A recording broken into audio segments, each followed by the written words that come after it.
আল্লাহর উপরে ঈমান আনো, ওয়া রাসূলিহি এবং রাসূলের উপরে ঈমান আনো।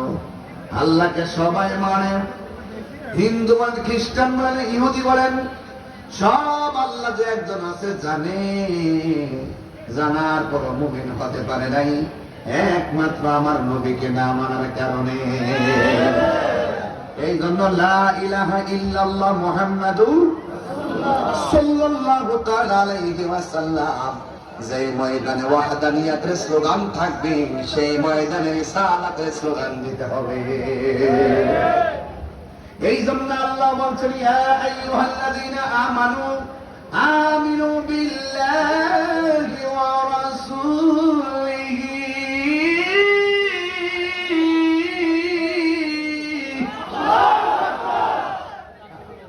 আল্লাহ বলে, হে ঈমানদারগণ, তোমরা ঈমান আনো আমি আল্লাহর উপরে এবং তার রাসূলের উপরে। ঈমান আনা লাগবে, শুধুমাত্র তাই নয়, আল্লাহর হাবিবের পরে যে কোরআন নাযিল হয়েছে, এই নাযিলকৃত কোরআনের প্রতি ঈমান আনতে হবে। কেন? একটা কারণ, এই কোরআনটা হলো আমাদের সবার জন্য সংবিধান। কথা বলেন ঠিক কিনা? এই জন্যই কোরআন এমন একটা গ্রন্থ, ওই গ্রন্থের ভিতরে দুইটা দিক আল্লাহ রাব্বুল আলামিন দিয়ে দিয়েছেন। মা আতাকুমুর রাসূলু ফাখুযুহু ওয়া মা নাহাকুম আনহু ফান্তাহু। একটু ইকো দিয়ে দেন, সাউন্ডটা তুলে দেন। আমার যুবক ভাইরা, আল্লাহ রাব্বুল আলামিন বলেন, যেটা কল্যাণ করে সেটা তোমরা গ্রহণ করো, যা থেকে নিষেধ করা হয়েছে তা থেকে তোমরা দূরে থাকো। আপনারা জবান খুলে বলুন, আমরা কি নামাজের পক্ষে না বিপক্ষে? তাইলে এটা কি কল্যাণের পথ না অকল্যাণের পথ?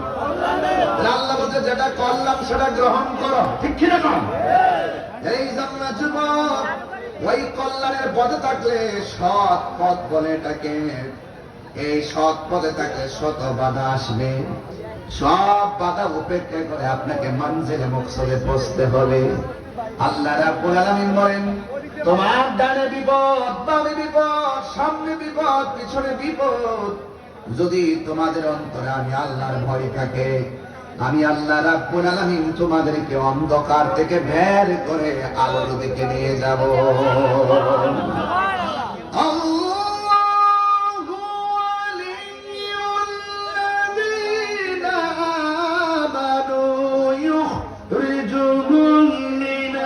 الظلمات إلى النور।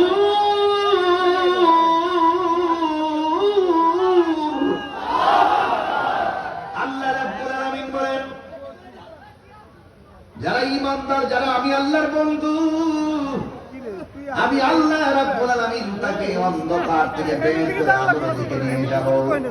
এই জন্য জবান খুলে বলেন, ইবাদত পাওয়ার মালিক কে? আরো জোরে বলো কে? সেজদা পাওয়ার মালিক কে? আমরা যে মাজারে গিয়ে সেজদা করি, যেই মাজারে সেজদা হবে সেই মাজারের কমিটির দায়িত্ব এই সেজদা বন্ধ করা। কথা বলেন ঠিক কিনা? আর আমার কথা হলো, যেখানে দেখবেন মাজারে সেজদা দিতেছে, বেহায়াপনা করতেছে, কলা গাছের মধ্যে পানি না তাদের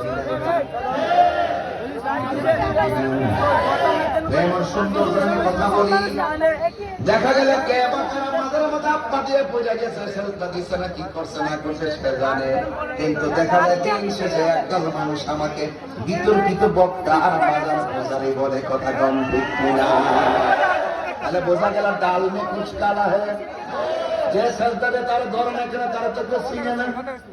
আমি সেজদা দেই না, সেজদা সমর্থন করি না, এরপরে আমারে কয় কেন আমি যে বলি আল্লাহর ভক্ত, জিয়ারতের পাগল। আমি তো সেজদার পক্ষে না, আমি জিয়ারতের পক্ষে। এরপরে আমারে মাজার পূজা ট্যাগ দেয়, কারণ এই দেশের ভিতরে বহুত আল্লাহর ওলি দুশ্মন আছে। কথা বলেন ঠিক কিনা? দুশ্মন যদি না থাকতো 89টা মাজার ভাঙতে পারতো না। কথা বলেন ঠিক কিনা? এই জন্য আমি যেই দিন থেকে দেখছি মাজার আক্রমণ করছে, আমি সেদিন বলে দিয়েছি কথাটা সত্য মিথ্যা পর্যাচাই করবেন। আমি সেই দিন বলে দিয়েছি এমন একটা সময় আসবে শুধুমাত্র ওলি আল্লাহর মাজারের বিরুদ্ধে ষড়যন্ত্র করার কারণে, পোলাপান লেলাই দিয়া মাজার ভাঙ্গার কারণে খোদাই গজব আসমান থেকে অপেক্ষা করতেছে। দেখবেন দুনিয়ার সব এসে গেছে, এরপরে হাতছাড়া হয়ে যাবে, কিছুই পাবে না, রেজাল্ট জিরো হয়ে যাবে। মান আতালি ওয়ালিয়ান ফাকাদ আযানতু বিল হারবে। যারা ওলি আল্লাহর বিরুদ্ধে কথা বলে তাদের বিরুদ্ধে ডাইরেক্ট যুদ্ধের ঘোষণা করেছেন একজন। জবান খুলে বলুন তিনি কে? আর জোরে কথা তিনি কে? এই জন্য আমার যুবক কি দিয়ে আওয়াজ বুঝাইতাম, সেজদা করার মালিককে আল্লাহ। মাথা নোয়ালি কি সেজদা হয়? এবারে সুমা দিছি জানেন এর কি গুণ হয়ে যাবো? এটা সুন্নত, পায়ের মধ্যে উস্তাদের চুমা দেওয়া সুন্নত। এখন যদি আপনি কোন চুমা দিচ্ছে মাথা নোয়াইছে, শিরিক হয়ে গেছে। শিরিক তো সহজ জিনিস না। আমার নবী আমার উম্ম শিরিক করবে এটা নিয়ে আমি চিন্তা করি না, কারণ ছোট একটা বাচ্চাও জানে লা ইলাহা ইল্লাল্লাহ। ঠিক কিনা কোন না? ঠিক কিনা কর? ছোট একটা বাচ্চা কি 10 বছর হয়েছে, তারা কেন যায় আল্লাহ প্রয়োজন একজন করে 10,000 টাকা দেবো তো 2 জন, সে বলবে শিরিক সবার সেন্সিটিভ মুখটা কেমন, এত সহজে শিরিক করবে না। রসুল চিন্তা করেন নাই। আর আপনারা সুন্দর করে ইবনে আব্দুল ওয়াহাব